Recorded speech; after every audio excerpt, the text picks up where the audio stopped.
After Prime Minister Modi vowed strict punishment for Pahalgam terror attack, India responded with firm action. On the Union Home Ministry's advice, India banned 16 Pakistani YouTube channels, including Dawn, ARI News, and Geo News, for spreading false and provocative content. Meanwhile, Pakistani cricketer Shoaib Akhtar's channel was also banned. India further suspended the Indus Water Treaty and halted visa services for Pakistanis, sending a strong and clear message against terrorism.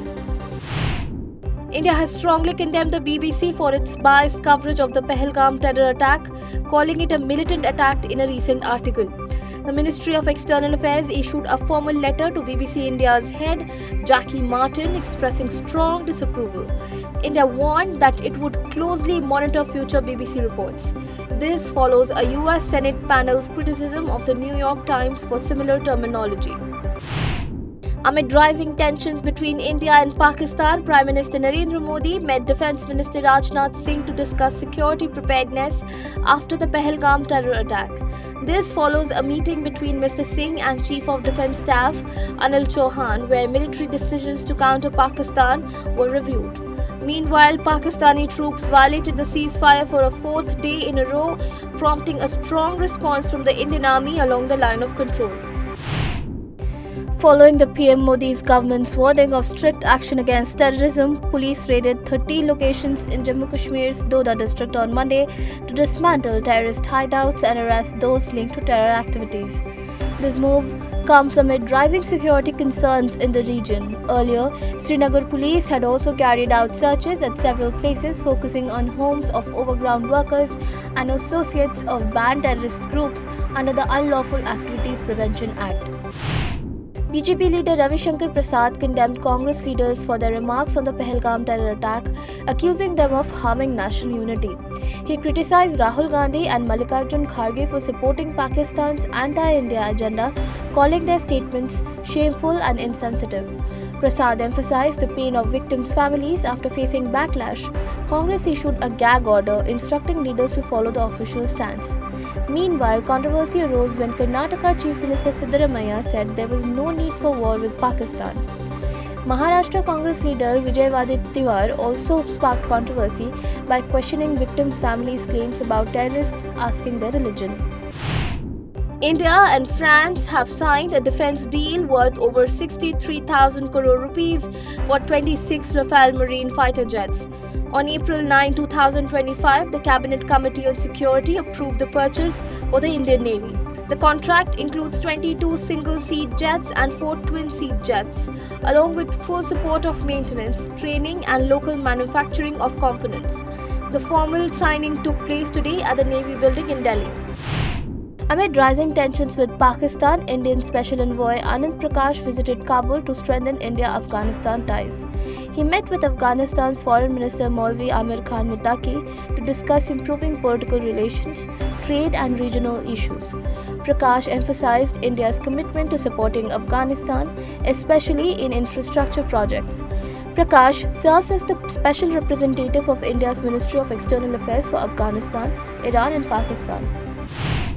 Tahavur Rana, key accused in the 26/11 Mumbai terror attacks, was brought to Patiala House Court in Delhi on Monday under tight security.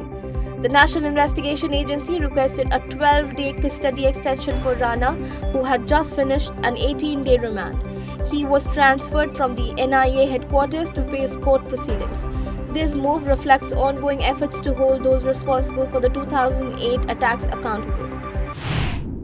Following the Pahalgam terror attack, the Jammu Kashmir Assembly held a special session to mourn the 26 victims and condemn the atrocity. A 2-minute silence was observed. Deputy Chief Minister Surinder Kumar Chaudhary tabled a resolution condemning the attack. Meanwhile, state key leaders Sunil Sharma and Mehraj Malik voiced strong condemnation. Jammu Kashmir Assembly condemned the Pahalgam terror attack, calling it an attack on Kashmiriyat.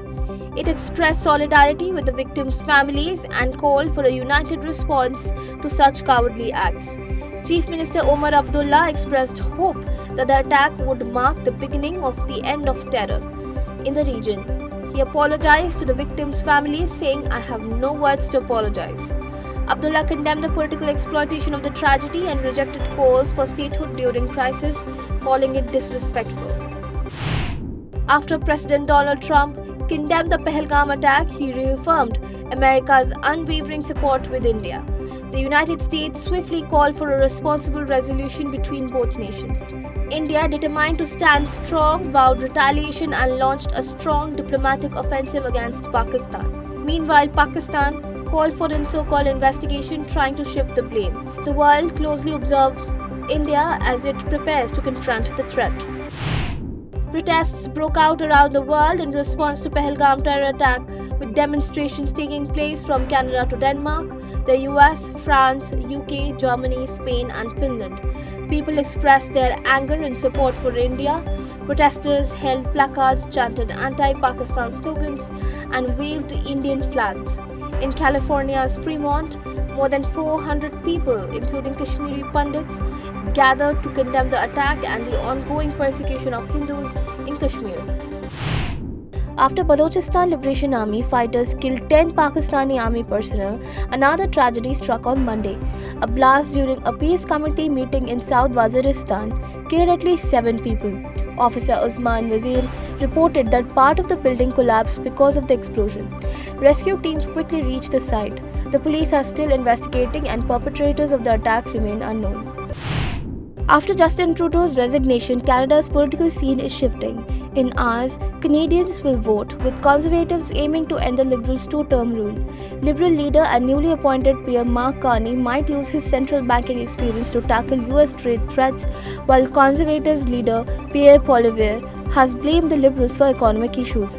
Recent polls show the Liberals regaining a 4-point lead nationwide, with a 6-point lead in Ontario. Results will be announced on April 29th. Rajasthan Royals will play against Gujarat Titans today at Savai Mansingh Stadium in Jaipur. The Titans' strong bowling, led by Shubman Gill, is a key strength, but their batting has been inconsistent. Rajasthan Royals have talent but struggle with consistency. This match promises to be an exciting clash to see if RR can bounce back or if GT will extend their winning streak.